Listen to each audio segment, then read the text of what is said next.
Van conociéndose los resultados ya al 80% de los votos escrutados en Bolivia, según el Tribunal Supremo Electoral. Ya se han escrutado el 80% y el 54,3% de los bolivianos ha votado por el no a una nueva candidatura del presidente Evo Morales, quien dijo que esperará pacientemente los resultados oficiales. Divididos en dos frentes, así se encuentran los bolivianos con los constantes resultados del referéndum para modificar la Constitución boliviana y permitir la reelección del presidente Evo Morales en 2019. Según datos del Tribunal Supremo Electoral de Bolivia, con un 75% de los votos escrutados, el no gana por un 54,9% al sí, que obtuvo un 45,1% en la consulta.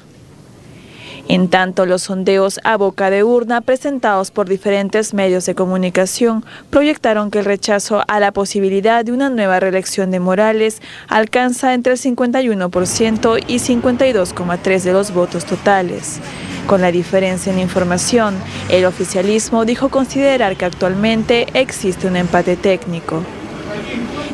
Es más, en una comparecencia ante los medios de comunicación, Evo Morales se ha mostrado confiado en poder revertir estos datos gracias a los 10 años de victorias rotundas en las elecciones y aseguró que gane lo que gane, se respeta el resultado final en nombre de la democracia.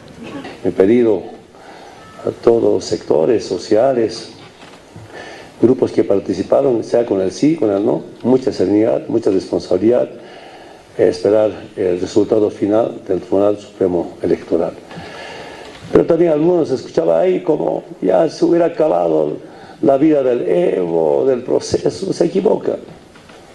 La vida sigue, la lucha, si gana él no, la lucha sigue, la gestión sigue, tenemos tantas responsabilidades y que no se trata de desesperarse frente a cualquier resultado.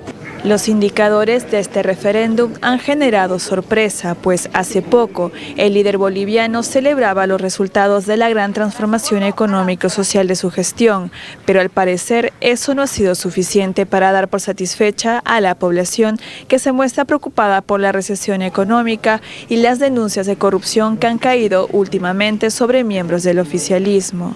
El margen de los resultados es muy estrecho y los voceros gubernamentales en Bolivia anticiparon que habrá que esperar antes de contar con una declaración oficial.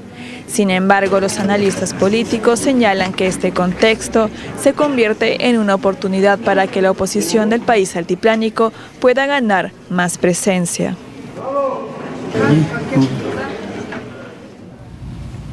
Bueno, están saliendo ya los resultados. Ayer el vicepresidente García Linera sostenía que si llegaban los votos del extranjero, los votos rurales, se iba a remontar esa diferencia y que estaba el resultado muy ajustado. El presidente Evo Morales también se ha hablado de un empate técnico, pero ya con resultados oficiales, lo que comentabas, Farid, que no se puede hablar de un empate técnico. Claro, el empate técnico es un término que se utiliza para las encuestas, porque las encuestas son,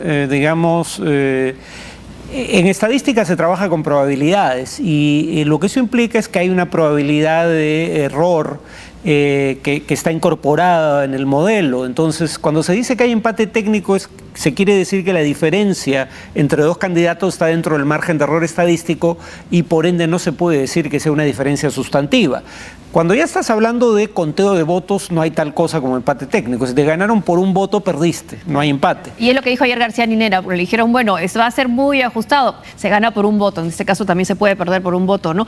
Hay un comunicado que nos ha llegado del órgano electoral plurinacional del Estado boliviano, dicen que este ente, ante los últimos acontecimientos presentados en la ciudad de Santa Cruz de la Sierra, donde no se han podido abrir las mesas de votación, se ha determinado la apertura de mesas de sufragio que no pudieron iniciar actividades de manera formal a partir de las 12 horas del 21 de febrero, decidiendo funcionar mínimo 8 horas en conformidad con lo dispuesto. Bueno, son algunas de las cuestiones que se han dado dentro de estas elecciones, pero que no han marcado denuncias de fraude mayores, sino algunas irregularidades. No, y además esta es la prueba de que el proceso es transparente. Y eso fue ayer, ¿no? 21, sí. pero digamos Santa Cruz, claro, ahora ya no es un bastión claro de oposición como solía ser en el pasado, pero en todo caso Santa Cruz no es precisamente un bastión oficialista tampoco. Entonces, si el oficialismo, quisiera hacer fraude en su favor, no hubieran abierto estas mesas en Santa Cruz. Claro. Entonces el recuento de votos, y hay, a diferencia de Venezuela, que por ejemplo no acepta observadores de la OEA, aquí hay una misión de observadores de la OEA, además de UNASUR, y las misiones de observadores han coincidido en que no ha habido irregularidades significativas, ni mucho menos sistemáticas. O sea, en otras palabras, no hay fraude. Lo que tiene razón el gobierno es en decir que habitualmente lo que se cuenta al final son las ánforas de los lugares más remotos, y eso quiere decir zonas rurales relativamente apartadas, de baja densidad demográfica o voto en el exterior. No sé honestamente si hay un patrón histórico de voto en el exterior, o sea, si voten en una misma dirección. Presumo que además no deben ser muchas las veces que ha habido mesas instaladas en el exterior. En cuanto al voto rural, sí es claro que el voto rural va a ser favorable mayoritariamente al gobierno. Lo que eso quiere decir es que probablemente se acorte la diferencia en favor del no, pero es una diferencia suficientemente grande como para que se revierta por completo. Entonces, yo diría, a juzgar por estos resultados parciales, que probablemente el no gane por un margen relativamente pequeño. Ahora, ¿cómo entender esta primera derrota de Evo Morales en 10 años de gobierno y cuando la economía es de la que más ha crecido el año pasado en América Latina? No se habla de un escándalo vinculado a una expareja sentimental, se habla también de haber perdido el respaldo de un bastión que era el Alto, tan cerca a La Paz, y se habla también de que está inmerso en un movimiento regional, la pérdida de las elecciones de Cristina Kirchner, también en la Asamblea Legislativa donde ganó la oposición en Venezuela. A ver, sobre eso último yo diría que probablemente, dado que después de una década de bonanza económica, producto sobre todo de buenos precios de materias primas que exporta el conjunto de la región, empezó la época de vacas flacas. Es cierto que ha golpeado más a economías con gobiernos de izquierda que economías con gobiernos conservadores, pero ha golpeado a ambas en distinta proporción. Ese es un factor, pero a lo que voy es que ahí probablemente la tendencia sea no a castigar a gobiernos de izquierda, sino a castigar al oficialismo en general, sean gobiernos de izquierda o no. La acusación respecto a la pareja, no he visto evidencia honestamente de tráfico de influencias.